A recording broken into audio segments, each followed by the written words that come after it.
இங்க மென்டலி பாதிக்கப்பட்ட சின்ன பையன் அவங்க அப்பா முகத்துல இருக்க மருவ ஈன்னு நினைச்சதை புடிங்கி எடுத்துட்டான். இதனால அவன் வந்ததுக்கு அப்புறமும் அவங்க அப்பா மேல வெறுப்பே தான் காமிச்சிட்டு இருப்பாரு. இவன் எப்பவுமே சிரிச்சிட்டே இருக்கதால ஊர்ல இருக்க மக்கள் நீ சரியான பைத்தியம், போய் டாக்டர் பாருன்னு சொல்ல இவனும் டாக்டர் கிட்ட போறான். அவரு உனக்கு என்னதான் பிரச்சனை கேட்பாரு. அத நீ தான் சொல்லணும்னு சொல்லிட்டு இருப்பான். அப்போ ஒரு அம்மா என் பையனுக்கு அடிபட்டுச்சு, வந்து சீக்கிரமா காப்பாத்துக்கன்னு சொல்லுவாங்க. இந்த டாக்டர் ரெண்டு பேருமே கண்டுக்காம அவன் பாட்டுக்கு வீட்டுக்கு போயிடுறான். அந்த இடத்துக்கு ஹீரோ அவனை ஃபாலோ பண்ணிட்டு போயிட்டு நீ எனக்கு இப்போ ட்ரீட்மெண்ட் கொடுக்க போறியா இல்லையான்னு கேட்பான். டாக்டரே அவட மிரட்டுறேன்னு சொல்லிட்டு அந்த ஆள் கன் எடுத்து அந்த பையனை ஷூட் பண்ண வரும்போது இவன் கண்ணை புடிங்க அவர் அங்கேயே அடிச்சு போட்டு போயிட்டு இருப்பான். அப்ப பொறுக்கி பசங்க ஒரு அப்பாவை போட்டு அடிச்சிட்டு இருப்பாங்க. இவங்க போய் ஒரு பொறுக்கி பையல ஷூட் பண்ணி கொலையா பண்ணிடுறான். இவங்க அண்ணனுக்கு பொண்ணு பார்த்திருப்பாங்க. பொண்ணுக்கு ஒரு தங்கச்சி இருக்கும். சோ அவளை பாக்கிறதுக்காக அவன் வீட்டு முன்னாடி போய் நின்று ஷூட் பண்றான்.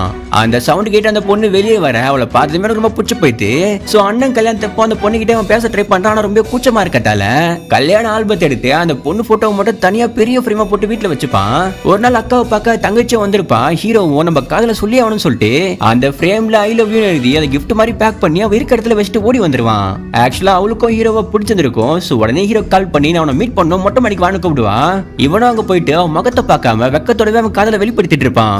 அதுக்கப்புறம் முகத்தை பார்த்தா அங்கேயே இறந்து போயிருப்பான். ஊர்ல இருக்கவங்களாம் இவன் சரியான பைத்தியம், இவன் தான் அந்த பொண்ணை கொண்டிருப்பான்னு சொல்ல சோ இவனை போலீஸ் அரெஸ்ட் பண்ணி கூட்டிட்டு போயிட்டு இருக்கும் போது இவன் அங்கிருந்து தப்பிச்சு ஃப்ரெண்டு கிட்ட போயிட்டு தன் காதலியை கொன்னவன கண்டுபிடிச்சு அவனை சொல்லிட்டு வெறியோட இருப்பான். அப்பதான் அவங்க அண்ணங்காரன் வந்து அவ இறந்து போன இடத்துல நம்ம அப்பாவோட கண்ணாடி இருந்துச்சு. சோ அவருக்கு தான் இந்த பொண்ணை பிடிக்காம போட்டு தள்ளிருக்காருன்னு சொல்றான். ஆனா நாங்க பார்க்கும்போது அப்பா கண்ணாடி இல்லவே இல்லைன்னு சொல்லிட்டு இவன் கண்ணை வச்சு நீ தானே கொலை பண்ண சொல்லிட்டு அவங்க அண்ணனை மிரட்டுவான்.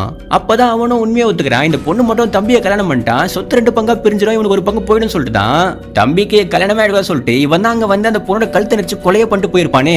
நான் உயிரியை வச்சவள நீ கொலை பண்ணிட்டியான்னு சொல்லிட்டு இவன் அண்ணனை போட்டு சம்மட்டி அடிச்சு அவனை ஒரு மூட்டையில கட்டி தண்ணியில தூக்கி போட்டு கொலை பண்ணிடுறான்.